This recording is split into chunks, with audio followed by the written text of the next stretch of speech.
So Jeff, I am so excited to have you as the first guest on the Solar Series. I think that for anyone out there, if you're listening and you've been living under the rock for the past couple of years and haven't heard of Jeff Booth somehow, then you're in for a treat today, because you're going to get to hear from, I think, one of the most influential thinkers that you can really be listening to at this point in time today. He wrote a book called The Price of Tomorrow.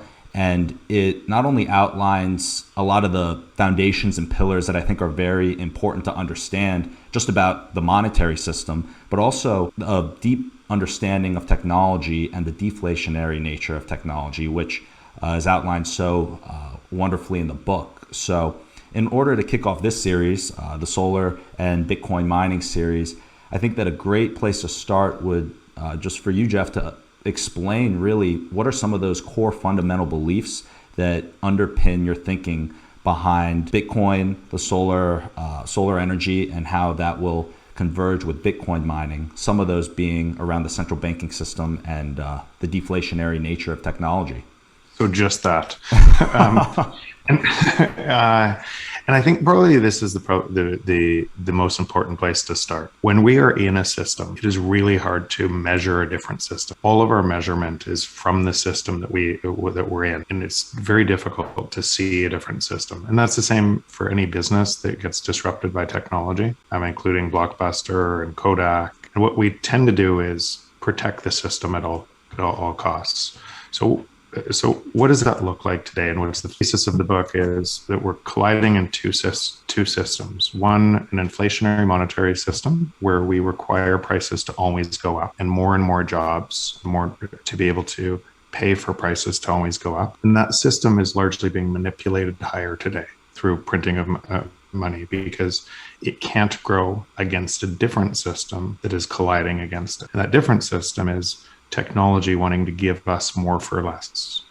So these are diametrically opposed forces with technology, and technology is going to win them. And so we can look at we can look all around us in your phone. How many photos do you take today versus how many photos you took before, and all the difference in job. You could look around that, and the apps on your phone, everything is you're getting more and more for less. In fact, we are all voting with our time to get more for less.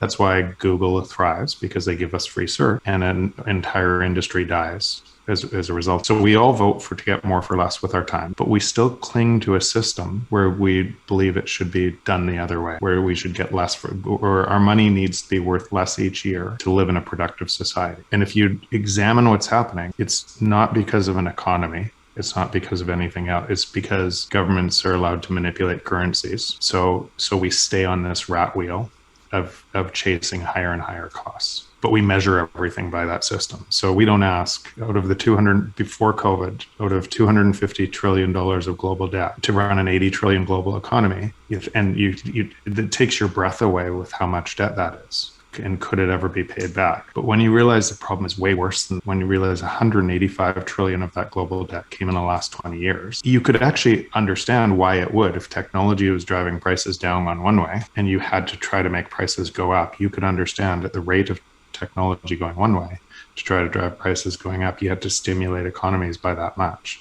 But then we don't think about the corresponding knock-on effects of, we think housing always goes up, without asking, would housing go up without $185 trillion of stimulus? If there's not another $185 trillion of stimulus, instead of over 10 years or 20 years, instead of over 10 or 5 years, because technology is accelerating the other way. So most of the deflation in a new system is in front of us.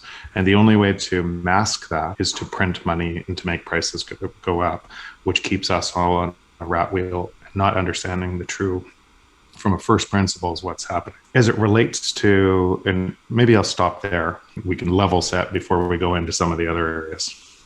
Yeah, definitely. And I'm glad that you laid that out, because when you draw those analogies, it really makes it clear that does housing always go up, or is it just that what it's denominated in, which is the currency, is that just being devalued over time? And the other piece of that equation is the technology piece, where technology is getting better and better over time and has this deflationary nature to it. Energy in particular.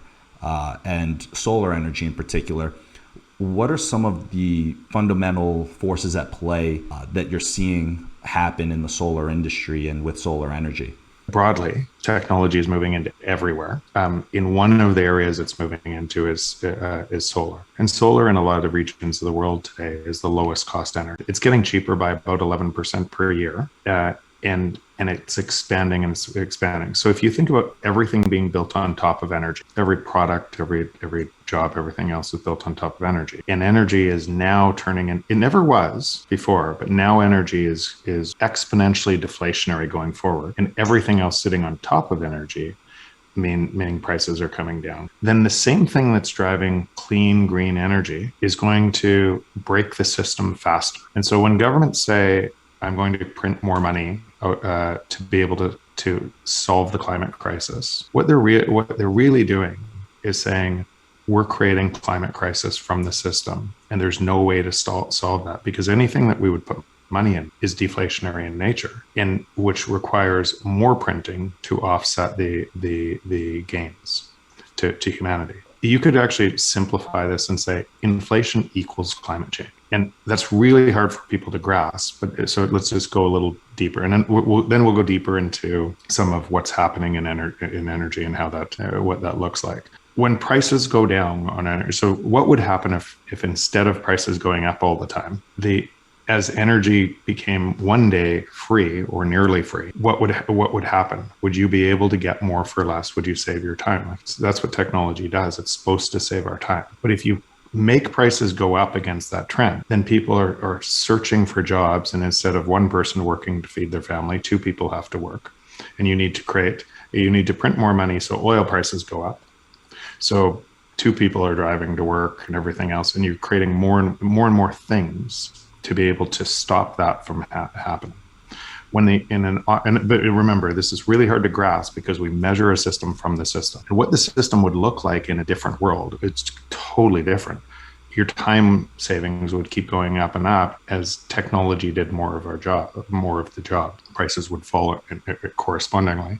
You wouldn't have to work as much to keep up to a system that's being manipulated. And so now if we go into what that means, and these are probably pretty deep concepts and everything else. Actually, just to step in there and make sure that we've got the foundation set, what you just laid out was basically that things should be getting cheaper over time because of technology improving and being deflationary in nature.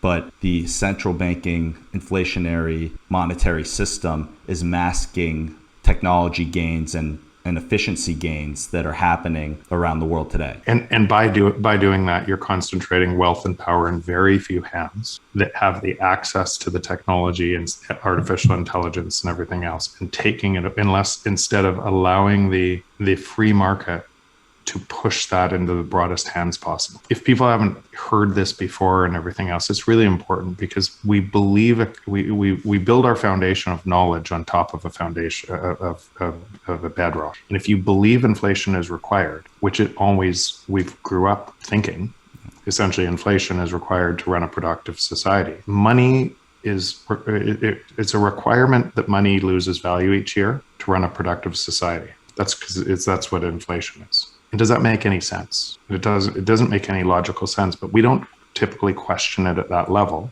We've been taught something and we build our foundation of knowledge on top of that. What's happening is coming into a new paradigm where technology is moving faster and faster and faster, exposing what was always a lie, but we didn't know it. And it's forcing us to realize that. So economics itself is really it isn't built around value, it's built around scarcity. If it was built around value, the most expensive thing in your life would be the air you breathe because it's the most valuable. Why is it free? Because it's abundant. And abundance creates things that are free. Where do you pay for oxygen? In space. In a hospital where you need it for treatment, but you don't pay for oxygen where it's abundant. You pay for it where it's scarce. And we could, for the sake of job, have a whole bunch of people running around giving us oxygen masks everywhere. And you laugh, but that's what we're doing in the rest of the economy. Right? Wow. We're trying to create job out of doing something like that when abundance is all around, where technology is creating abundance. We could dig holes with spoons instead of shovels. But when the point of technology is to free our time. And with what's happening with the rate of technology improvement and everything else and how fast that's moving, our time should be freed at an exponential scale. And stopping that is probably the greatest tragedy to mankind, because stopping it to keep a system running that clearly has to fail is actually climate change. It's social revolution. It's everything. The entire ball of wax. It's kind of coming into it, from this. It requires a system change and to be able to get humanity from one system to another system. And with that said, energy as a whole in society, how do you view its role within society, and how does that play out within this system that you just outlined? And one of the things in energy or artificial intelligence or anything else, I will say one of the things that traps us when thinking about technology is how fast it's moving. But what traps us is, and everybody does this, including me. So I try to watch this. But you typically project your current version of technology forward and think everything else is going to change, isn't going to change, instead of the trend line that technology is moving. So 15 years ago, if you had asked anybody, they would have said a requirement of a phone is a type pad on a phone like that BlackBerry had. And then Apple changed the world with a different interface that changed everything. Remember, a phone for a long time was just a phone. Now it's a communication device, and it's everything else. It's not just a phone, and that's only happened in 15 years.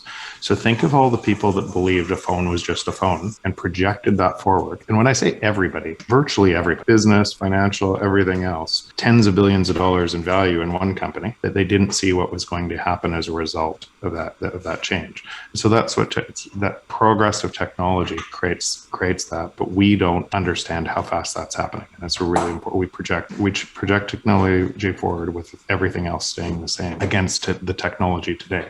Same as in internet. If you'd asked most people in 1996 what the internet was going to be, they couldn't see what it would look like today. And very few of the companies, all of the new monopolies, are internet companies who saw the change. And most of those monopolies came way later than like Google was founded in 2000, right? Facebook I think 2008 or something like that. So most of these monopolies came way after kind of the initial wave of the internet and everything else as that happened. What does this mean for energy? So if the trend rate, instead of a light switch, right? One day we don't have AI. The next day we have AI. One day we don't have solar energy, right, or low cost energy, and the next day we have it. Look at the trend. So if today solar is the entire infrastructure of energy is a tiny, and most of the energy needs are from oil, coal, everything else, and there's no way to make a transition from one day to the next day, right? To say solar is going to take over the entire industry tomorrow. But once the pricing advantage is clear, and so what you're getting in solar and battery backup and everything else too are two trend lines that are getting cheaper and cheaper and cheaper, and they've just passed the point in some regions in the world that it's the lowest cost energy. So what could you expect innovation that was once trying to innovate kind of in oil pipelines, reduce prices here, the innovation in the other area to start to move that? And what would you expect people to do as a result of now lower cost energy in solar? And so from there, you can project what will happen. And so as a massive shift of money moves over and the innovation happens, then what was a tiny little bit of the industry explodes, and it becomes a bigger and bigger part of the industry. And it has crazy implications. We'll go into some of those implications, but I'll give you an example before kind of going there. Just I think last week, the Journal of Scientific Advisors came out with a published research where ferroelectric crystals in solar, not commercially ready yet, but proven technology, it will give 1,000 times increase to solar cells. So 1,000 times power increase to solar cells. So everything I'm projecting doesn't include things like this that could totally change everything. And if you had 1,000 times increase to solar cell, you literally have free energy. So now think about a system change. We've always had to centralize power. That centralization is to run peak load in cities, and cities are centralized. A lot of those things were as a result trade routes, energy, and financial hubs around the world. And so we moved to these cities. And it feeds back across itself, and you need centralized power to kind of manage downtime, multiple sets of power, because if one power fails, you can't have your whole city. So a grid type of system. But where things are moving, you could have decentralized energy. Today with decentralized energy, so you could cord cut, similar to cutting the cord from cable companies to Netflix. And as that decentralization happens, it becomes a different network. And so you don't even have to fast forward very far from where we are today to understand this. If cities used to be around trade hubs and kind of the communication hubs and everything else through a history of time, and those were around energy, trade, financial hubs. And today we have energy that you could put anywhere. You have satellite internet with Elon Musk's satellite internet. And we're doing this Zoom podcast right now where we wouldn't have been able to do this 20 years ago. And if you knew the technology that was coming, because I've seen some of the technology that is applied to what we're doing right now, if you knew what the technology looked like, what you realize is maybe I don't need to be in a city anymore. Maybe I could be anywhere. And these have massive changes, massive structural changes to how we've always thought about doing things. Just hearing you lay it out like that, it really puts it into perspective of quickly this technology moves and how fast that the world moves. It almost makes it difficult to predict where it's going to be when you have time frames of over 10 years, because then you're dealing with so many different technology trends that it's hard to perfectly predict how that looks. But the piece where you were talking about the just efficiency in having like 1,000x efficiency on the solar side, I mean, that right there is an industry changer and has so many different ramifications that come out of it. But I do want to circle back to what we're talking about on the financial and central banking aspect of money printing and really dig deep and see, okay, well, what happens if you remove the inflationary nature of the monetary system and you overlap that with deflationary nature of technology? What type of trends do you see moving forward if that was to come to fruition? Okay, so most people that are worried about kind of when you hear deflation and it's the bad word, what they're really talking about deflation on a credit system, especially with too much debt, is a really bad word. And so the credit-based system requires, embedded in that obligation of a credit-based system is that it grows forever. And so again, going back to climate change and everything else, we have a system that is required to grow forever on a finite plan. So you can realize just in itself, that's ridiculous. Credit-based system requires growth forever, because if you allow lower prices against that, let's say today, and it's way more than $250 trillion of debt, if you let lower prices happen against that debt, everything gets repriced immediately. Imagine house prices falling to what they should be. Imagine, and all the debt that against house prices, or business value being repriced to what they should be priced at versus. And so the corresponding collapse takes you into a deflationary depression, like the 30s, but on steroids, because this would just keep on unwinding. So the system itself can't change the system, no matter what political actor, left, right. So here's an interesting thing. Most of the revenue for government does not come through taxes. It comes through inflation. And so, but all government, so what's the difference between Republicans and Democrats if most of the revenue comes through a hidden tax on people that both are using?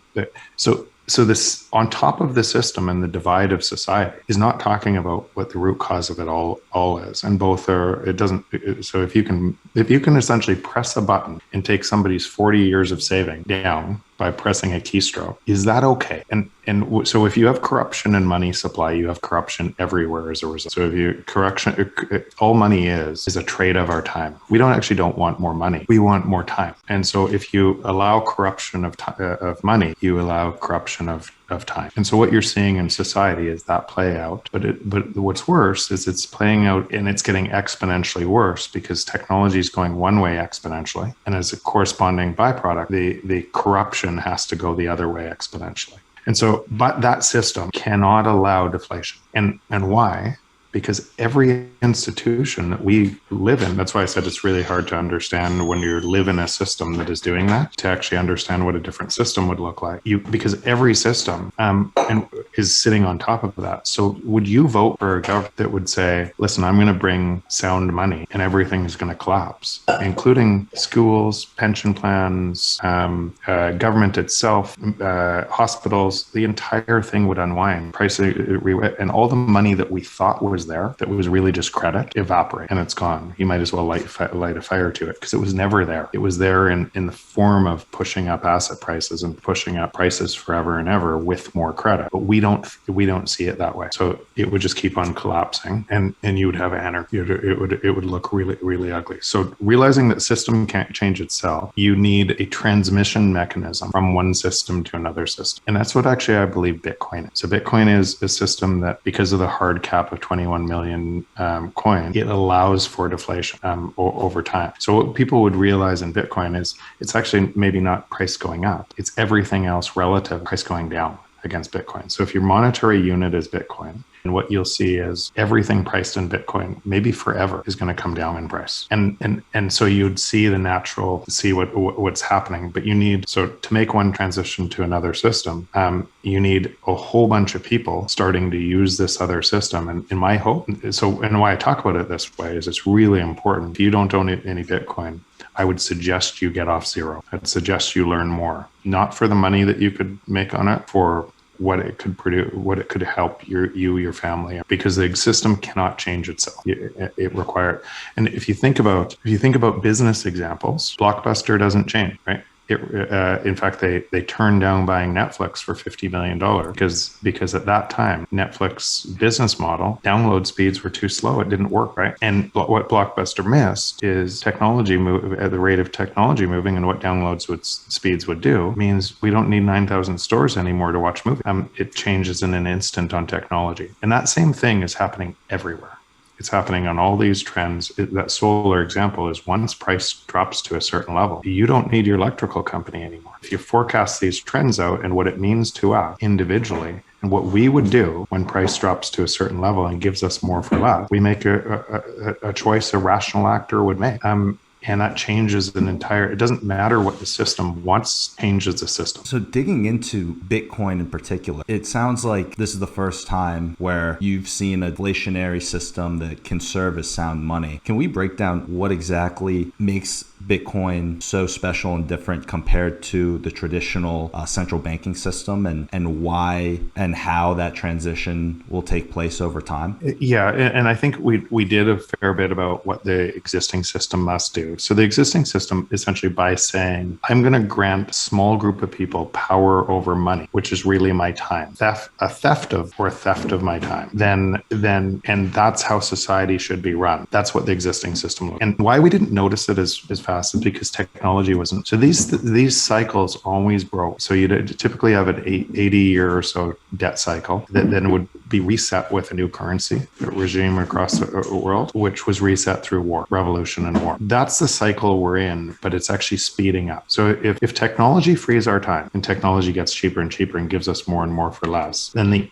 only possible way to not concentrate all power in the hands of very few is to have currency that allows for deflation, to be able to make sure the free market is competitive, and we vote on the free market of what we determine value. That's the way to broaden the benefits of technology to the widest possible audience. And if somebody tried to keep margins really high, and so there's one industry with really high margin and a whole bunch of free products, free service, things are getting cheaper and cheaper. AI is coming, technology, solar, everything else, it's getting cheaper and cheaper. There's one really high cost industry. What do you think entrepreneurs would do that to that industry? They would attack it like crazy, right? I know I'm an entrepreneur. I look for asymmetries in the market people don't understand, and try to solve those with technology to give more value. That's the job. And so when you're right and you give more value, you destroy a different industry that didn't give as much value. To that point, that whole thing means that it's congruent with where technology is going. And what that means is that the value gain from from breaking those kind of monopolies that didn't give as much value is transition to the most people. In the world where we're moving, then you must have a currency that allows for deflation, that is not controlled by any one person or any small group of people, that is digital. And out of everything I've seen, there isn't something like that. It's the only thing that looks like that, or won't be co-opted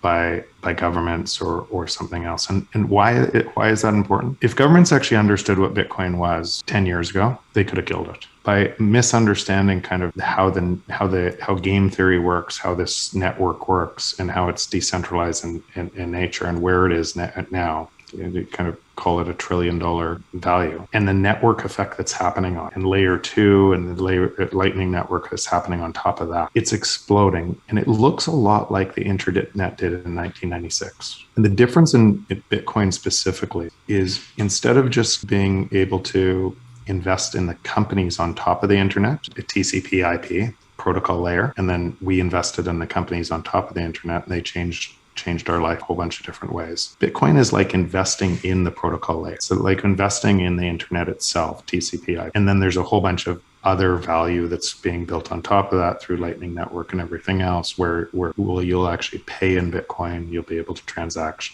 and trade in this.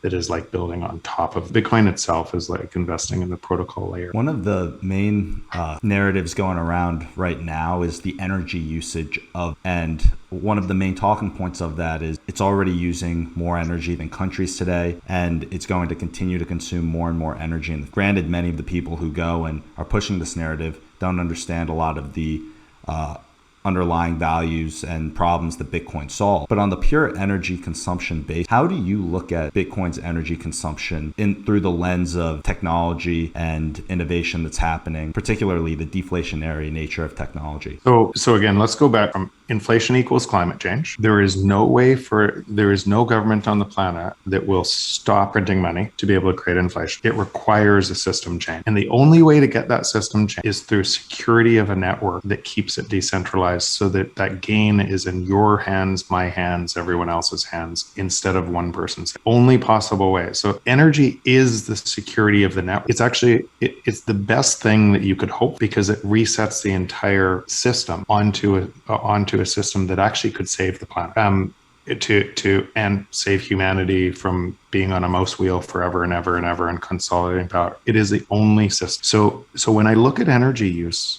I celebrate energy at the highest level. It is the security of the system that ensures governments can't consolidate power and drive inflation forever. So we have to start at that level. The next level down, where most people talk about, because in finishing on that level, for humanity to survive, for this earth to survive, we must transition from an inflationary system to a deflationary one. And that's congruent to where it's that important. Otherwise, the earth burns and we probably blow up our world through war, and war with nuclear weapons on a system, divides people and divides people and divides people. So there must be a transition. Only path I've seen that actually allows that transition without kind of repeating everything else into going back to an inflationary model is Bitcoin. That changes our world so foundational. But again, we can't measure it. It's really hard to measure, because we're measuring everything from a system that's actually making climate change worse and worse and worse by trying to grow forever. We can't even see what this system would look like. But that's foundational. It's a requirement of where we're going at the highest level, and it's that important. Proof of work is the only thing securitized as that network to allow that to happen. Everything else, they will be corrupted by governments trying to be able to control citizens through money print. Proof of work is the thing. That energy is the best thing you could hope for, because it's doing the work, be able to keep it decentralized. Underneath that, where a lot of people are talking about on both sides of it. So some people are saying how much energy it uses, and I celebrate that because of what we just talked about. Underneath that is it actually incentivizes low cost, green, and abundant energy.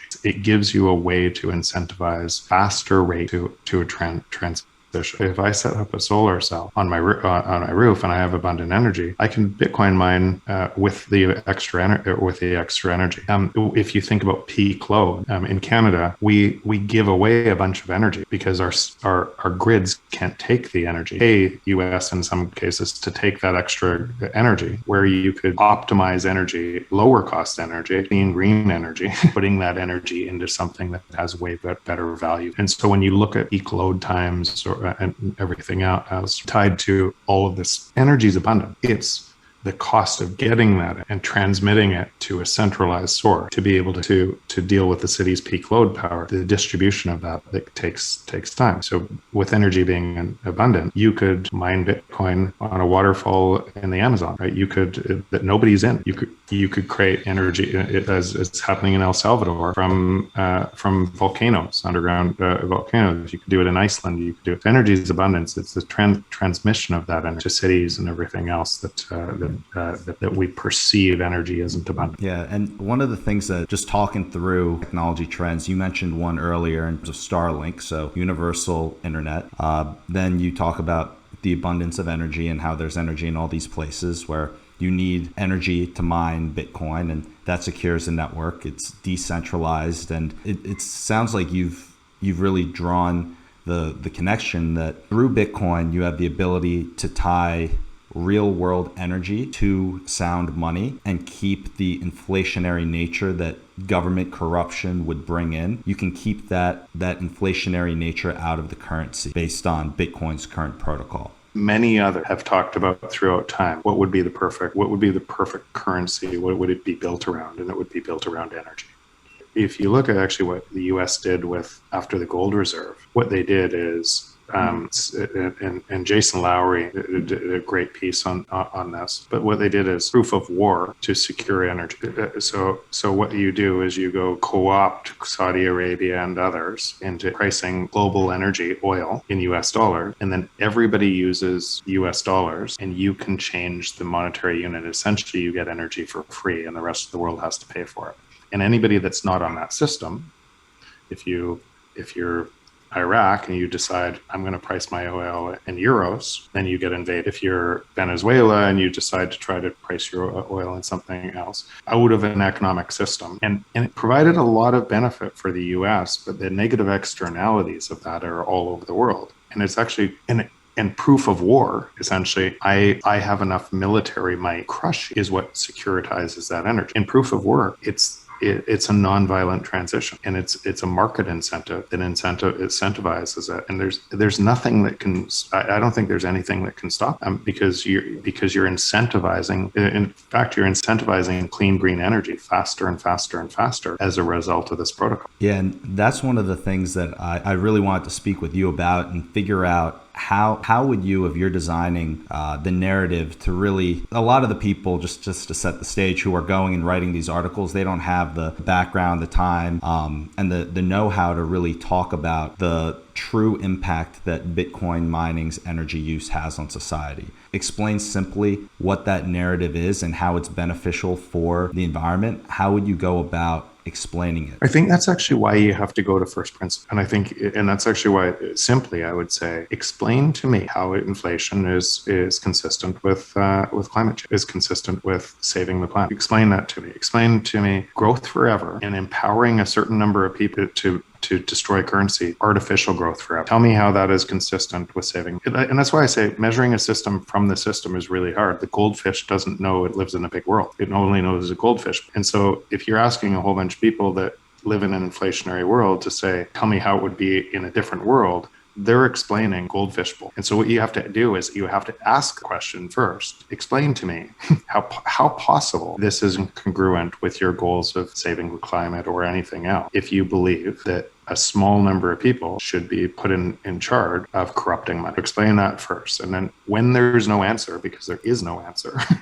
they look for a solution that is outside of the goldfish. I think what ends up happening is people are fighting at the wrong level. They're fighting it on the level of Bitcoin incentivizes clean green energy, which is true. And then others would say it doesn't fast enough. We want something else. And that's the level of the debate. The debate should be at a way higher level. The debate debate should burst. Somebody that's printing money should be able to make prices go up, create to save a system, should be able to tell you how that's consistent. Technology driving prices down, and in a world where we would get more for less, our time would be saved. Everything would fall in price, but we wouldn't notice the fall in price. The best way I find is by asking questions and asking somebody a logical question to explain why they believe this is true. And once they realize that, as they chase that to the ground and they realize it's not true, then they're more open to looking at a system provides better benefit. Wow, that narrative definitely needs to be pushed forward, because that's the first time I've heard it in that regard.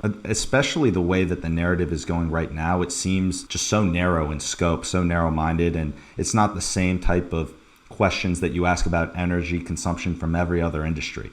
I mean, do we know the type of energy that was used to produce this shirt, this mic, this water bottle? We're not asking, the facility where this water bottle was built was 40% coal. Let's ban water bottles, or whatever it may be. No producing water bottles in China, for example. I mean, that's how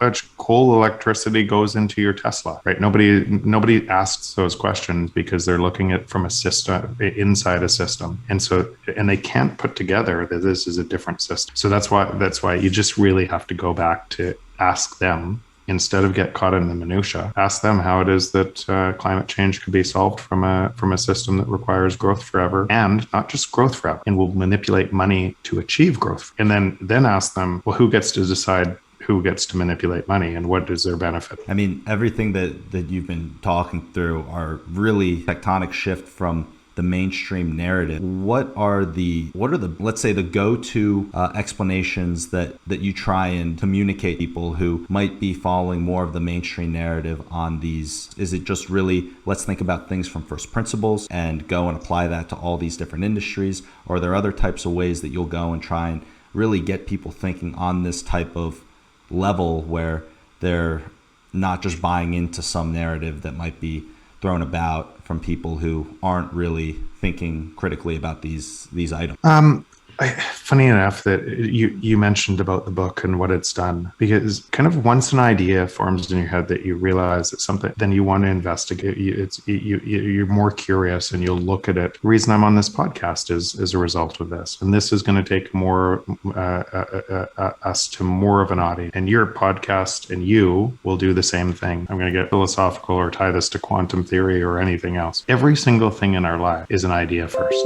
The system we live in, the objects we use, every single thing came from an idea in somebody's head that created our way of life. Your view of reality is different from my view of reality, largely informed from my belief set. If I believe I'm a victim, my way to get love, belonging, is through being a victim, then nobody telling me anything different will change that belief set. And I will create that over and over and over again, and that will be my reality. And so our beliefs inform everything. And inform our opportunities and everything else. And we see those things. And then our collective belief inform the world we live in. And so if those collective beliefs rely on a belief that a small number of people should be able to control money, and we should all be slaves to a system that looks like that. And if we believe that, that's what it'll look like. And so what you're seeing actually in Bitcoin, what you're seeing out of my book, what you're seeing in everything else is a crack in that belief set. And people are starting to say, wait, that doesn't make any sense. And it's as hard as it is to question your beliefs. Once you start down that rabbit hole, you realize, wow. And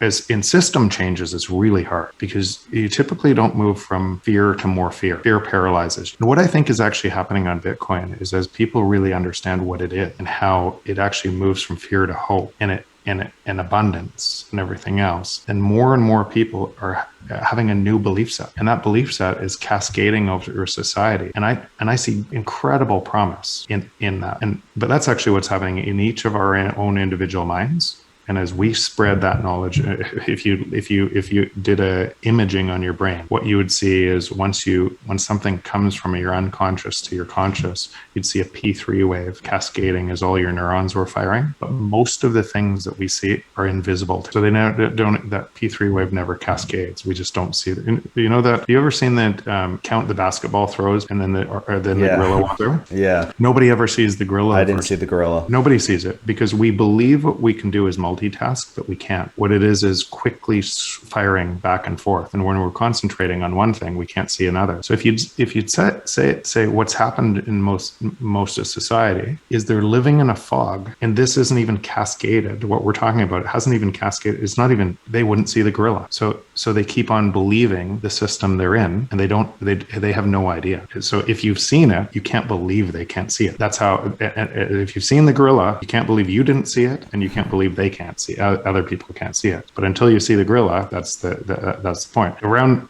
in society today, what we're talking about, right, is that most people have no idea what we're talking, can't even see it. But once you see it, if you've read my book, if somebody goes on this podcast, now it'll be in their consciousness. Will they get it all right away? Probably not. But will they start to investigate more and more and more and realize former belief set, something that was invisible to them is now visible, and it requires curiosity, and it requires looking more. And that's what's happening to society as we transition from one system to another system. And my hope is that's what's happening to society through Bitcoin, because it's the most peaceful transition from one system to another system. One of the things that's really hard to obviously project are those technology trends. But if we get very granular and look at the technology trends that you're noticing in solar, the technology trends that you're noticing in Bitcoin, and laying that under the macro trends that we're seeing in the world today with the money printing, how do you personally believe things will begin to play out and evolve over the coming 5 to 10 years? So I linked to an article I wrote called The Greatest Game in this show notes, and people should look at that. It's on Medium, and it says what the existing system must do to counteract what is happening on the other side. So you have corruption in money, then you have corruption everywhere else. And so you could expect more and more division of society as a result. That is highly likely, and not just society in the US. You see Democrats, Republicans on both sides screaming at each other. You see woke. So now you're going to see US, China, and geopolitical risk kind of accelerating, Russia and everything else out of the same thing. So what you typically see in this, and that's why they typically get reset through revolution war. But we've never had nuclear weapons and the type of technology that we have today destroy our planet with a reset of currency regime. But that's what you'd normally see. And what you end up doing to be able to gain power is you have to convince enough of an electorate that it's not their fault, it's that other person's fault. That's how you gain enough power in the system, and you can see that playing out. And to hold that power, you have to create a bigger enemy outside of your border. And so that's what's playing. And one thing I think this is probably important, we've talked about a lot of things, but a lot of these things, characteristics of our mind, our beliefs, and we're easily manipulated. And so people talk about Hitler and atrocities from, I don't think so much about Hitler. I think about the 99% that did nothing, that empowered, that because of that belief set, allowed atrocities to other humans to happen and did nothing. What's different about those humans? Because we're the same biological creature than us today, and nothing. We're the same sacks of meat, neurons, and everything else that they were. If it can happen that fast, and people who didn't think they were capable of doing that, perfectly capable, are people capable of doing that today? And you look around the world, people are capable of that today, and you are. I am. I probably not, but I'm also one of the people that would get killed first, because I would stand up to that. And that's why people hide in a system like that, because the minority get killed. And so they seek safe. If you have an incentive structure that is allowed to do that, you could see what could happen, really terrible part of humanity. You could see the incentive structure that takes us down that path. So if you said where we're going, unfortunately, the trend is that's where we're going. And why I advocate so powerfully for a different system that drives the incentives to a broad-based audience and everything else is the more people on that system, they don't need to stand up. They have they are on a different monetary system. And if you have tens of millions, hundreds of millions on this monetary system that don't buy this kind of bullshit that's happening in these, it's the most peaceful transition, because the world can move. That's what I care about. Wow, that's beautiful when you say it like that. And just going back to, we look at pieces in the past. You look at that country really who goes and follows a leader like Hitler, and you realize, wait, I'm not all that different. And I think Jordan Peterson also has really broken that down as well, just trying to think from a psychological perspective and coming to the conclusion that yes, as humans are very easily manipulated. And then you go and look at how the Nazis did it, and they really controlled the means of communication. They had